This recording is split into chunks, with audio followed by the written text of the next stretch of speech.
New Super Mario Bros. DS was the revitalization of a classic series. It's hard to think that the 2D Mario games were almost as hyped up as the 3D ones. But with instant classics like Super Mario Bros. 3 and Super Mario World, it's fair to say there was a lot of anticipation surrounding the series revival after 16 years of no mainline 2D Mario adventure. Many people now know the series has outstayed its welcome and hasn't been able to compare to some of the best platformers released in the 2000s. However, New Super Mario Bros. DS was the first opportunity to modernize the series. And despite it not being an absolute evolution of the series, I think it does a lot of things right. So if you haven't played the game already, I would highly recommend it, as there's going to be major spoilers in this video. Like, the entire game will be spoiled. That's essentially what this series is about. Going over the entire game, discussing how it feels to play New Super Mario Bros. DS. I like how they show the story in the file selection screen, so you can skip over it if you really don't care and they ruined it. Forget about the fire, this dude's just doing backflips. I don't mind the story being this straight to the point at all, but I think the perfect Mario story is something like Odyssey, where it's brief, yet it gives you constant reasoning for where you're going. In this one, you just randomly go from a tropical island to the snow. Although this game would look better on console, I still think it's a very beautiful game for the system it was on. I would go as far to say it's one of the best looking DS games. Compared to the last entry, Super Mario World, the controls are definitely a downgrade. They feel way more limiting and stiff, which was probably purposeful to ensure the focus can be placed on the level design. It's just annoying that there aren't more movement options. Like, all you can do is run, jump, ground pound, and duck. The Mega Mushroom was really pushed on the marketing for this game, as evident by the box art. However, this is the most useless power-up in the game. Sure, it's cool to destroy everything, but the fun of it wears off almost immediately, and it can also destroy some paths to star coins. Speaking of star coins, these are a new addition to the series, and honestly, I don't know how we ever went without them. It adds so much more depth to the game, and incentivizes you to constantly explore to find all the other secrets in the levels. Somehow, Nintendo took my advice from my Super Mario Bros. Video that was released 15 years after this game. Why does this level force me to sit through this animation? Like, why can't the level just start in the cave? So this game introduces a flying purple box that gives you a random item at the start of a level. However, there's only really two power-ups you want, Mini and Shell. Shell is such a fun power-up that lets you plow through all your enemies without making the game too easy, and Mini makes you extremely floaty at the expense of only having one hit point. But one thing I hate about both these power-ups is that the game will force you to use them for puzzle solving, without actually giving you the power-up within the level. So once you get one of these power-ups, you better hold on to it for as long as possible. The 1-up house is the only extra house in this game that actually feels like a mini-game. The item house is just RNG, and the Mega Mushroom house is 30 seconds off your life you'll never get back. Jesus Christ, the deaths in this game are absolutely brutal. You can just see the horror in Mario's face. This level has one of the most hidden secrets, and when you get to the next room, the game just gives you a giant middle finger. This is exactly what I mean by the reliance on Shell and Mini. And don't worry, there's plenty more of this. I used to think Bowser Jr. was hard, but with or without Fire Flower, he is piss easy. This level is home to the Mini Mushroom, plus it's one of the easiest levels to beat, so if you want to get Mini Mushrooms, I would highly recommend playing this level. The fact that they hide a water level behind a star coin sign shows how out of touch Nintendo are. That pipe is so unfairly hidden. Nintendo must have been taking pointers from Little Timmy. Am I the only one who jumps over all the Bowser statues? Can Nintendo please let go of this fight? It's called New Super Mario Bros. Don't just use the same pathetic fight as the original. It's kinda whack that they show Bowser's skin just melting off his body.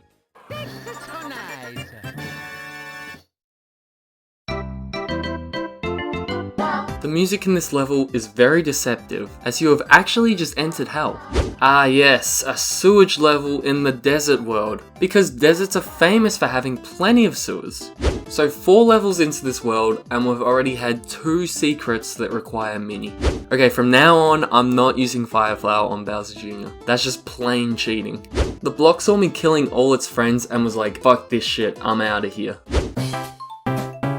Nintendo, you can't just slap some happy music onto an auto-scroller and call it a day. I still have the urge to kill myself. This is the one time in the entire game they use this pump. So my one question is, why? So across this game, I'm gonna be giving some awards out. Some Kerblay awards, very prestigious award. And this right here gets my award for best gamer moment. You're welcome, me. I love how the world theme is explored in the castle. Even the boss fight implements a forgotten Egyptian tomb. This was the first and last game to use original bosses in the New Super Mario Bros. Series. And although most of these bosses aren't that challenging, I love the designs and care that was given to these bosses. Except for the Bowser fights, they definitely got better as the series went on. I swear water levels have the ability to look so beautiful. Donkey Kong Country Tropical Freeze creates stunning water levels that are actually fun to play, as well as Subnautica, which uses the ocean to create peaceful and atmospheric environments. Hell, even Minecraft's ocean looks beautiful. Then in contrast, you have this bleak and plain environment. I usually give water levels a hard time because of how slow they are, but you can definitely do them right, and creating a gorgeous atmosphere is just one way to spice up a water level. And clearly, New Super Mario Bros. DS has failed at that. Using only 10% of his power, Mario can punch through a metal fence and absolutely obliterate a Koopa's life. This is kinda the inverse version of you know what. Am I the only one who hates ghost houses? They look so dull, they're confusing as hell, and boos are so annoying to deal with. From now on, I'm taking Shell to every ghost house I can. You kill boos, and you can just skip the entire level. As much as I hate Cheep Cheep, this is one of the best bosses in the game. So you might notice that after beating World 3, we go straight to World 5. Well, that's because the world map looks something like this. So to unlock World 4, you have to find a secret within World 2. Initially, I thought it would be related to the canon, but it turns out you have to beat the castle boss as Minnie. And oh my god, that makes this boss way harder. But I have to admit, fighting this boss as Minnie is the best boss fight in the game. There's so many different ways to take it out. You can hit it when it's at 3 levels high, or you can wall kick to reach it when it's 5 levels high, or if you're quick enough, you can hit it when it's 2 levels high. Couple this with the thrill of only having 1 hit point, and you earn yourself the Kerblay Award for Best Boss Fight. I couldn't find an infinite 1-up glitch, however, this is probably the closest thing to it.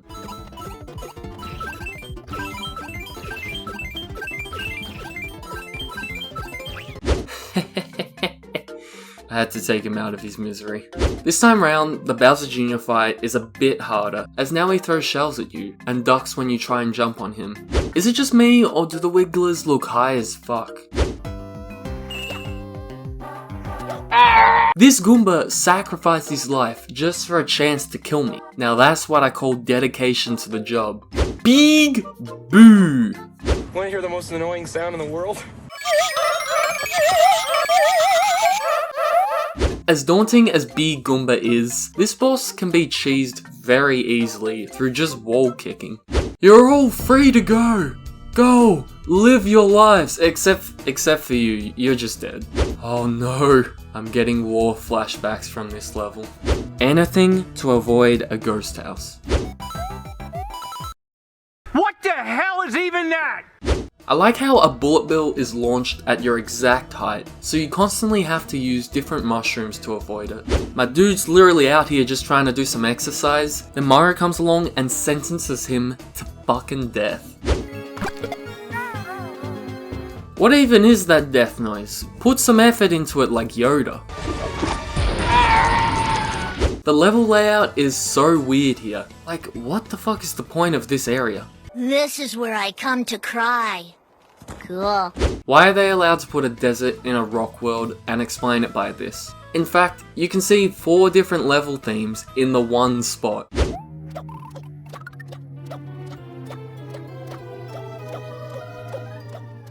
God damn, I hope that was worth it.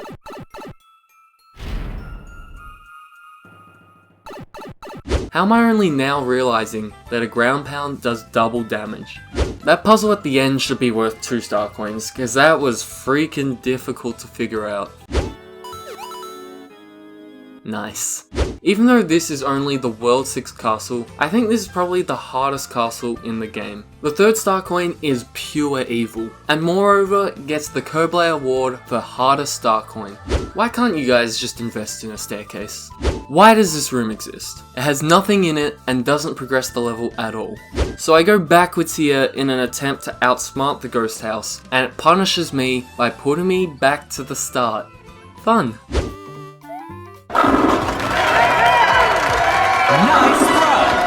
Having the ability to go from side to side is a fun mechanic that gets better utilized in a later level, as you'll see. But in this level, the platform rises too slowly for this to be fun. Big Wiggler! He's happy, I'm happy, we're all happy.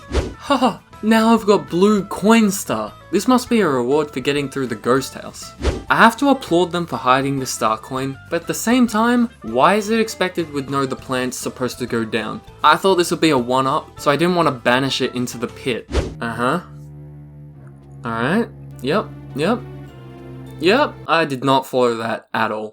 There's a lot going on here with not much structure to it. It kinda just feels like a clusterfuck of platforms. And just like that, I'm halfway done within like 15 seconds. Why are there so many mini pipes, yet no mini in the levels? I mean, I don't want to have to buy a notebook just to keep track of what levels have mini pipes. Nah, that's okay. I'll just wait for the path to show itself. Any day now. I was definitely expecting the secret to unlock these two levels, but a 1-up house is fitting with all the deaths I incurred.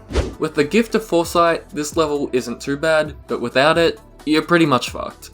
This boss feels like the inspiration for the Lakitu boss in Mario Galaxy 2, given that she was created 4 years later. I like how World 8 doesn't start off as your typical lava world. It definitely is the typical lava world, don't get me wrong, but the start gives you false hope that they spiced it up. These pink dudes are literally the worst enemy in the game. They move way too fast and shit out bombs you can't see until it hits you. So you know what? They gotta get the Koblai award for most annoying enemy. How the fuck are you gonna put 2 water levels in a world filled with lava? The ending for this level is so cruel. If for whatever reason you don't know the exit is up the top, you're likely to take 2 hits before you get there. These scuttlebugs need an exorcism or something. In World 4 they were just having a good time, but in World 8 they have the intent to destroy you. The gods did not favour that one. I'm pretty sure this was the first game to have a fake out boss, but this idea got seriously old. Like, if a Mario game doesn't have a fake out boss, that in itself is a fake out. I love how there's a natural progression between these levels. A5 is deep within a volcano, then A6 has you escaping the volcano, and A8 finishes it off by having the volcano explode and scatter down on you. This isn't the first level to use this mechanic, but it's definitely the best use of it. Moreover, it gets the Koblai award for best level. The level is able to creatively squeeze as much out of this idea as possible. Like, at the start, there's a couple puzzles that ease you into moving across the screen. Then it brings you back to these spring thingies that let you risk drilling down for a star coin. Then there's this section with the spinies that requires you to plan which way to go to avoid them. Overall, this level is so much fun as it requires puzzle solving regardless of whether you go for all the star coins. This level is home to all 4 elemental Koopas. There's fire, boomerang, red, and fat. This gets the Koblai award for stupidest death.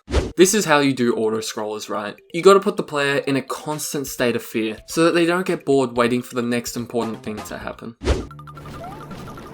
What? They pranked me.